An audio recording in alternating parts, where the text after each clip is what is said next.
During the civil rights struggle of the mid-20th century, many men stood out, such as Martin Luther King Jr., Medgar Evers, and Malcolm X. Famed author Alex Haley, who wrote Roots, the Saga of an American Family, befriended Malcolm X and co-authored his autobiography. Malcolm X was perhaps the most controversial figure of the civil rights movement. People saw him as radical, irreverent, violent, and dangerous. The U.S. government felt the same way about him. But Malcolm was a creature of conformity, and his message changed, as did his audience, to the point that even leading white leaders began to change their opinion of him. In 1992, director Spike Lee released the acclaimed movie Malcolm X, which received Oscar nominations for Best Actor for Denzel Washington and Best Costume Design. Malcolm X has become a legend and a martyr since his death. But why? Who was Malcolm X? How and why did he become a civil rights icon and pariah? How was he perceived by blacks and whites alike? Why did the federal government take an interest in him? How and why did he make so many enemies? Hello, I'm Colin Heaton, former history professor, Army and Marine Corps veteran, and welcome to this episode of Forgotten History.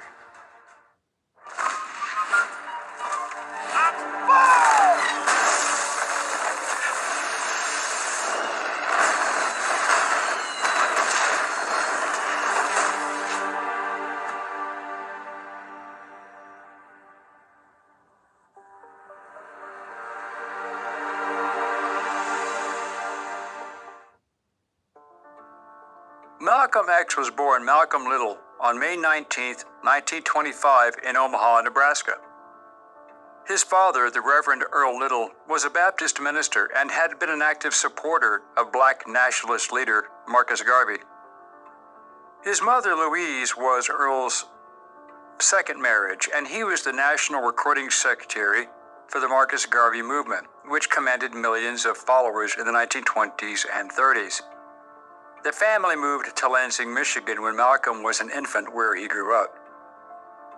Malcolm was an extremely intelligent boy and excelled in school, but after one of his 8th grade teachers told him that he should become a carpenter instead of a lawyer, he lost interest and soon ended his formal education. Earl Little, as a Baptist minister, was also the chapter president of the Universal Negro Improvement Association, who appealed to President Hoover that Marcus Garvey was wrongfully arrested. Earl Little was very active in civil rights for blacks, and his efforts for Garvey, as well as his efforts for civil rights in general, saw him and the family receive death threats from the white supremacist organization, the Black Legion, who had a similar platform and ideology as the Ku Klux Klan, but sometimes they were even more violent, forcing the family to relocate twice before Malcolm's 4th birthday. In 1929, their Lansing, Michigan home was burnt to the ground, and arson was proven, although there were no arrests. 3 years later, in 1929, when Malcolm was 6 years old, his father's body was found lying across the tracks after he was hit by a streetcar. And it was widely believed that he was murdered by Black Legion. The police ruled both incidents as accidents, but the Littles were certain that members of the Black Legion were responsible. Without their father's income, the family fell into extreme poverty, and Louise resorted to cooking dandelion greens from the street to feed her children. Louise Little suffered emotional breakdowns and was eventually committed to a mental institution in 1939. Her children were divided up between foster homes and relatives. Young Malcolm found himself in trouble with the law as a teenager and was incarcerated in the Michigan State Detention Home for Juvenile Offenders in Mason, Michigan. After his release, Malcolm moved to the Roxbury section of Boston to live with his older half-sister, Ella, where he became involved in petty crimes. He was known on the street as Detroit Red for the reddish tinge in his hair, and he joined a gang of thieves in Roxbury and also in New York City, where he became a street hustler, drug dealer, and then a gang leader in Harlem. Due to the intense scrutiny of their gang's actions in New York, Malcolm and his friend Malcolm Shorty Jarvis moved back to Boston, where they were arrested and convicted on burglary charges in 1946. Malcolm Little was sentenced to 10 years in prison, but was paroled after serving 7 years. While incarcerated, he used the time to further his education and was an avid reader. His brother Reginald became a member of the Nation of Islam in Detroit and was later incarcerated with Malcolm in the Norfolk Prison Colony in Massachusetts in 1948. Reginald and Malcolm discussed his recent conversion to the Muslim religion and his membership in the Nation of Islam, which Malcolm found interesting. Malcolm converted and quit smoking and gambling and refused to eat pork in keeping with the nation's dietary restrictions. He also swore to go straight and abandon criminal activities and remain celibate until he married. From his direct biography, quote, "Intrigued, Malcolm began to study the teachings of NOI leader Elijah Muhammad. Muhammad taught that white society actively worked to keep African Americans from empowering themselves and achieving political, economic, and social success. He was interested in the Nation of Islam's desire for a state of their own, separate from one inhabited by white people. This was understandable given the Little family's experience with white supremacists. Upon being paroled in 1952, Malcolm joined the Nation of Islam, taking the new surname X, since he considered Little to be a slave name, and chose the X to signify his lost tribal name. He met Elijah Muhammad in Chicago in 1952, and Malcolm was appointed as a minister and the chief national spokesman by the NOI, and he was also given the responsibility of establishing temples for the Nation of Islam in New York, Philadelphia, Detroit, Harlem in New York, Boston, and in several cities in the South. Muhammad was very radical in his beliefs, which at first appealed to Malcolm and most of the young black men who had suffered racial oppression, and answered Muhammad's call to destroy the white blue-eyed devils, among other radical beliefs. But Malcolm was somewhat different than most of the Nation of Islam members, as he was highly intelligent and articulate. He knew history, philosophy, and religion, and he could read people. He astutely utilized newspaper columns as well as radio and television to communicate the Nation of Islam's message across the United States. His charisma, drive, and conviction attracted an astounding number of new members. Malcolm is largely credited with increasing the membership in the Nation of Islam from 500 in 1952 to 30,000 in 1963, and nationwide membership numbered around 500,000 by 1965. His national reputation was colorful and controversial and grew rapidly, and the media, both black and white, wanted to hear his story and message. He also founded the nation's newspaper, Muhammad Speaks, which he printed in the basement of his home. He also required every male member of the Nation of Islam to sell a certain number of newspapers on the street as a recruiting and fundraising technique. Malcolm was effective at spreading the Nation of Islam's racial doctrines on the inherent evil of whites and the natural superiority of blacks. Elijah Muhammad also took notice, and he was the teacher and mentor of not only Malcolm X, but also Louis Farrakhan, Muhammad Ali, and his own son, Warith Deen Muhammad. Malcolm was featured in a week-long television special with Mike Wallace, later of 60 Minutes fame, in 1959 called The Hate That Hate Produced, which discussed the philosophy, ambitions, and the fundamentals of the Nation of Islam and tracked Malcolm's emergence as one of its most important leaders. Following this show, Malcolm was faced with the uncomfortable reality that his fame had eclipsed that of his mentor, Elijah Muhammad, who did have a fragile ego. Racial tensions in the country increased exponentially during the early 1960s, and the Nation of Islam had become of great interest to the FBI, and Malcolm X was a special target of interest under the orders of Director J. Edgar Hoover, who spied on everyone involved. As membership in the Nation of Islam continued to grow, FBI agents infiltrated the organization, and one was even positioned to be one of Malcolm's bodyguards. They secretly placed bugs, wiretaps, cameras, and other surveillance equipment to monitor the group's activities, just as they did with Martin Luther King. This was part of the early counterintelligence operations, better known as COINTELPRO. See our video on J. Edgar Hoover on this and other facts related to the FBI under Hoover. The FBI took interest in Malcolm after he preached on the streets of Harlem and spoke at major universities such as Harvard University and the University of Oxford in England. His keen intellect, incisive wit, and ardent radicalism made him a formidable critic of American society. He also criticized the mainstream civil rights movement, challenging Martin Luther King Jr.'s central notions of integration and nonviolence. Malcolm argued that more was at stake than the civil right to sit in a restaurant or even to vote. The most important issues were black identity, integrity, and independence.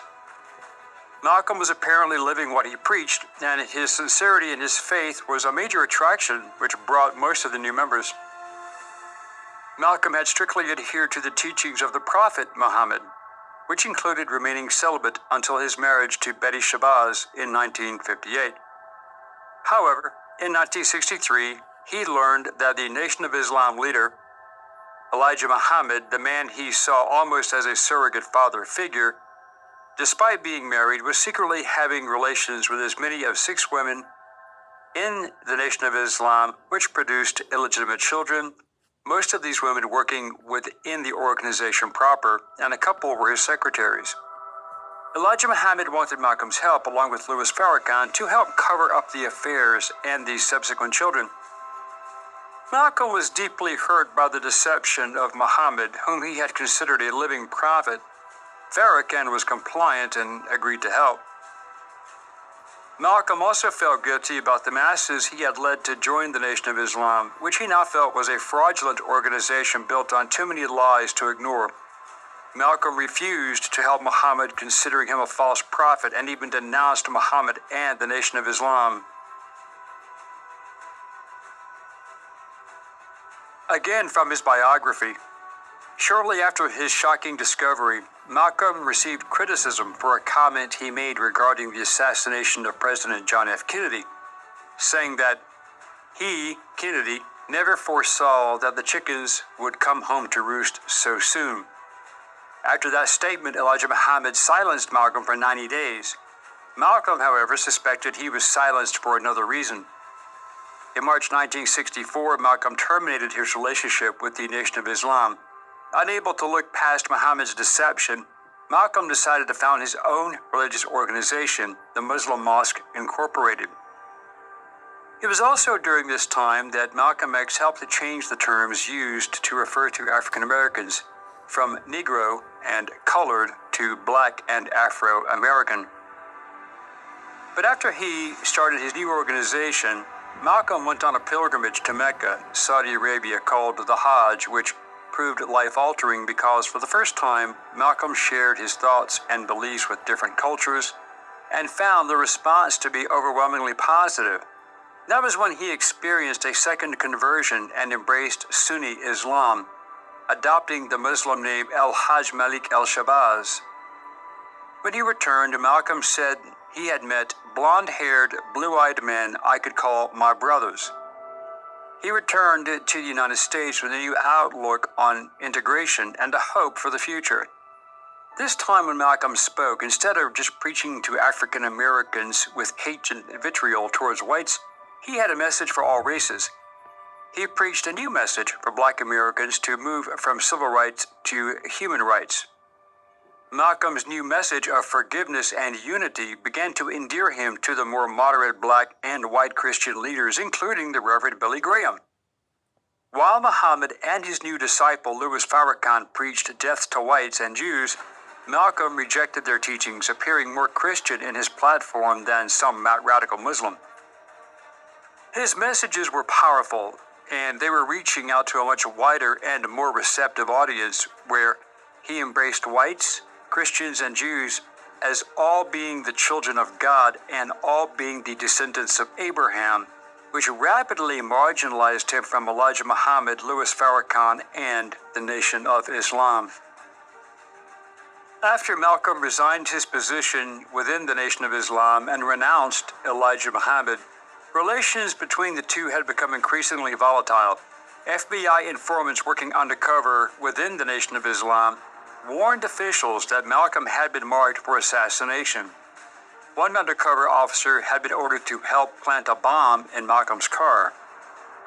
Due to the repeated attempts on his life, Malcolm rarely traveled anywhere without bodyguards, and for good reason. On February 14, 1965, the home where Malcolm, Betty, and their 4 daughters lived in East Elmhurst, New York, was firebombed. Luckily, the family escaped serious physical injury. Elijah Muhammad, Farrakhan, and their devoted followers were successful a week later, on February 21, 1965. While speaking to an audience in the Manhattan's Audubon Ballroom, 3 gunmen rushed Malcolm on stage and shot him 15 times at close range. The 39-year-old Malcolm X was pronounced dead on arrival at New York's Columbia Presbyterian Hospital. His death hallmarked a major shift in the relationship between the black Muslims of the Nation of Islam and black Christians, who, while still dealing with civil rights issues and prejudice in many parts of the country, saw the value of Malcolm's message. 1,500 people attended Malcolm's funeral in Harlem on February 27, 1965, at the Faith Temple Church of God in Christ, which is now called the Child's Memorial Temple Church of God in Christ. After the ceremony, friends took the shovels away from the waiting gravediggers, and they buried Malcolm themselves. Later that year, his wife Betty gave birth to their twin daughters, as she was pregnant at the time of his death, adding to the 4 they already had, who had all witnessed the murder of their father. During the trial, one of the suspects, Talmadge Hayer, also called Thomas Hagen, later known as Mujahideen Abdul Halim, confessed to the murder, but claimed the other 2 defendants, Norman 3X Butler, also known as Muhammad Aziz, and Thomas 15X Johnson, also known as Khalil Islam, were not involved in the murder. Despite his testimony, all 3 men were convicted of the murder. Doubts over the guilt of Aziz and Islam persisted, and in 2021, both men were finally exonerated. After Malcolm's death, Betty raised her children and later earned a PhD in 1975 in Education Administration from the University of Massachusetts. Some of Malcolm's quotes are noteworthy, such as, "Ignorance of each other is what has made unity impossible in the past. Therefore, we need enlightenment. We need more light about each other. Light creates understanding. Understanding creates love. Love creates patience. And patience creates unity. Once we have more knowledge or light about each other, we will stop condemning each other, and a united front will be brought about." Malcolm was also noted as saying, "For the Muslims, I am too worldly. For the other groups, I'm too religious. For militants, I'm too moderate. For moderates, I'm too militant. I feel like I'm on a tightrope." Malcolm X's life was one of transitions from impoverished child to young criminal to radical Muslim to moderate humanitarian-minded preacher, wanting peace and brotherhood for all people. That is perhaps his greatest legacy. Malcolm X is buried at the Ferncliff Cemetery in Hartsdale, New York. And in my opinion, your humble narrator, Malcolm X should be remembered as a man who changed and wanted to do good for his people. And he walked away from the violent radical positions he had long held, and that was what eventually saw him killed. Rest in peace, Malcolm. Thank you for watching this episode of Forgotten History. If you liked what you saw, please click like, share, and subscribe. And if you would like to assist with the ever-increasing cost of production, please consider becoming a channel member and joining our Patreon page.